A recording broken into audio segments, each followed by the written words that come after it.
अस्सलाम वालेकुम। आज हम chemistry class 9th and 10th जो कि पाकिस्तान नेवी का एक इम्पोर्टेंट पार्ट है। पाकिस्तान नेवी की जो भी पोस्ट होती है, चाहे वो सिविलियन हो या फिर यूनिफॉर्म जॉब्स हों, उनमें केमिस्ट्री के क्वेश्चंस पूछे जाते हैं। तो ये कुछ क्वेश्चंस हैं जो कि बहुत ही इम्पोर्टेंट क्वेश्चंस हैं और बार बार रिपीट होते हैं। तो हम ये क्वेश्चंस कर लेते हैं और अगर आप यही कर लें तो आई होप आपकी जो केमिस्ट्री है वो इम्पोर्टेंट जो पार्ट है वो हल हो जाएगा। क्वेश्चन नंबर 1 है the ability of an atom to attract electron is called its. कहता है कि किसी भी एटम की वो खासियत कि वो इलेक्ट्रॉन को अपनी तरफ कशिश करे या खींचे, उसको हम क्या कहते हैं? इलेक्ट्रोनेगेटिविटी कहते हैं। क्वेश्चन नंबर 2 है the bond angle in tetrahedral molecule is. जो टेट्राहेड्रल मॉलिक्यूल होता है उसमें जो बॉन्ड एंगल होता है वो कितना होता है? 109.5 डिग्री होता है। क्वेश्चन नंबर 3 है the temperature at which a solid changes into liquid is called. वो टेम्परेचर जिसमें सॉलिड जो है वो माया में तब्दील हो जाता है उसको मेल्टिंग पॉइंट कहते हैं। क्वेश्चन नंबर 4 है the temperature at which a liquid changes into a gas. वो टेम्परेचर जिसमें एक माया जो है वो डायरेक्ट गैस में तब्दील हो जाए, मतलब गैस में कन्वर्ट हो जाए, उसको हम क्या कहते हैं? बॉइलिंग पॉइंट कहते हैं। क्वेश्चन नंबर 5 है a solution that contains the maximum amount of solute eight a given temperature is called a saturated solution. वो सोल्यूशन जो कि दिए गए टेम्परेचर पर मैक्सिमम यानी कि ज़्यादा से ज़्यादा सोल्यूट पर मुश्तमिल हो उसे सैचुरेटेड सोल्यूशन कहेंगे। क्वेश्चन नंबर 6 है a solution that contains less solute than the saturated solution at a given temperature. एक ऐसा सोल्यूशन जो दिए हुए टेम्परेचर पर सैचुरेटेड सोल्यूशन से कम सोल्यूट पर मुश्तमिल हो, उस सोल्यूशन को अनसैचुरेटेड सोल्यूशन कहते हैं। क्वेश्चन नंबर 7 है a solution that contains more solute then a saturated solution at a given temperature.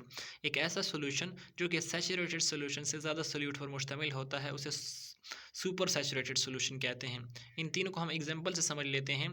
जब आप किसी भी मतलब सोल्यूशन बनाते हैं, जिस तरह आप एग्जांपल ले लें पानी और शुगर यानी कि चीनी, जब पानी में हल करते हैं तो जब पहले आप हल करते हैं उस वक्त जब तक वो हल हो रहा होता है, मतलब चीनी पानी में हल होती है, तो एक वक्त आ जाता है जब चीनी मज़ीद पानी में हल नहीं होती, तो वो हमारे पास जो सोल्यूशन होता है उसको सैचुरेटेड कहते हैं। और अनसैचुरेटेड वो होता है जब हमारे पास यानी कि अभी पानी में और गुंजाइश होती है, उस वक्त यानी कि हम मज़ीद चीनी उसमें हल कर सकते हैं, तो उस वक्त वो अनसैचुरेटेड होता है। लेकिन अगर आप क्या करें, सैचुरेटेड सोल्यूशन जब बन जाता है यानी कि उसमें मज़ीद चीनी अगर हल ना हो, तो एक तरीका होता है कि अगर आप उसका टेम्परेचर बढ़ा दें यानी कि गर्म करना शुरू कर दें, तो मज़ीद थोड़ी चीनी और भी उसमें हल हो सकती है। तो इस दौरान जो सोल्यूशन बनेगा वो सुपर सैचुरेटेड सोल्यूशन होगा। क्वेश्चन नंबर 8 देख लें the process by which the light is emitted by the certain substance when they absorb energy.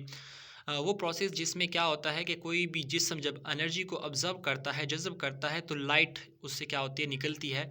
इसको हम क्या कहते हैं? फ्लोरोसेंस कहते हैं। क्वेश्चन नंबर 9 है the process by which light is emitted by a certain substance when they absorb high energy radiation is called. वो process जब कोई हमारे पास वो प्रोसेस जिसमें लाइट खारिज होती है by certain substance when they absorb high energy radiation, जब वो हाई एनर्जी रेडिएशन को क्या करते हैं? जज़ब करते हैं। इस प्रोसेस को क्या कहते हैं? हमारे पास फ्लोरोसेंस कहते हैं। क्वेश्चन नंबर 10 है the number of waves that pass a given point in a 1 second. यानी कि जो हमारे पास किसी भी पॉइंट में से वेव्स पास होती हैं 1 सेकेंड में, उसको हम क्या कहते हैं? फ्रीक्वेंसी कहते हैं। क्वेश्चन नंबर 11 है the distance between two consecutive waves peaks is called. दो कंसेक्टिव वेव पीक्स जो होती हैं उनमें जो फासला होता है वो वेवलेंथ कहलाता है। क्वेश्चन नंबर 12 है the major of the average kinetic energy of the particles in a substance is called temperature. यानी कि हमारे पास जो पैमाइश होती है एवरेज काइनेटिक एनर्जी पार्टिकल्स की किसी भी चीज़ में, उसको हम क्या कहते हैं? टेम्परेचर कहते हैं। क्वेश्चन नंबर 13 है a measure of the disorder और randomness of a system is called entropy. किसी भी सिस्टम में अगर हम डिसऑर्डर या रैंडमनेस को मेजर करते हैं उसको हम क्या कहते हैं? एंट्रोपी कहते हैं। क्वेश्चन नंबर 14 है the amount of energy required to raise the temperature of a 1 gram of substance by degree 1 Celsius is called. कहते हैं जब हम किसी चीज़ के टेम्परेचर को 1 डिग्री सेल्सियस तक बढ़ाते हैं तो वो जो एनर्जी हमें दरकार होती है 1 डिग्री बढ़ाने के लिए, उस एनर्जी को स्पेसिफिक हीट कहते हैं। उसके बाद है question number 15 the smallest unit of a matter, कि किसी भी मैटर या मादे का जो सबसे छोटा ज़रा होता है वो क्या कहलाता है? इकाई जो होती है वो कहलाता है एटम। क्वेश्चन नंबर 16 है a substance made up of 2 or more elements that are chemically combined is called.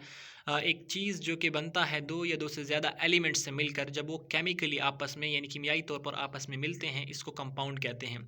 Question number 17 है the centre of an atom is called, के एटम का जो सेंटर होता है वो न्यूक्लियस होता है। है। क्वेश्चन नंबर 18 जो है, the number of protons in an atom is called. जो नंबर ऑफ प्रोटॉन किसी भी एटम में मौजूद होते हैं उसको असल में हम एटॉमिक नंबर कहते हैं। क्वेश्चन नंबर 19 जो है, the sum of protons and neutrons in an atom is called mass number. Mass number की तारीफ है कि किसी भी एटम में प्रोटॉन और न्यूट्रॉन्स को जमा करने से मास नंबर आ जाता है। क्वेश्चन नंबर 20 जो लास्ट है इस वीडियो का, positively charge ion is called a cation. हमारे पास किसी भी एटम पर अगर चार्ज होता है तो उसको आयन कहते हैं, लेकिन अगर उसी आयन पर जमा चार्ज हो तो उसको कैटायन कहेंगे। इसी तरह हम नेक्स्ट वीडियो में इसका सेकंड पार्ट करेंगे और इसी तरह हमारे पास 4 पार्ट बनेंगे, तो इंशाल्लाह नेक्स्ट वीडियो में बाकी करेंगे।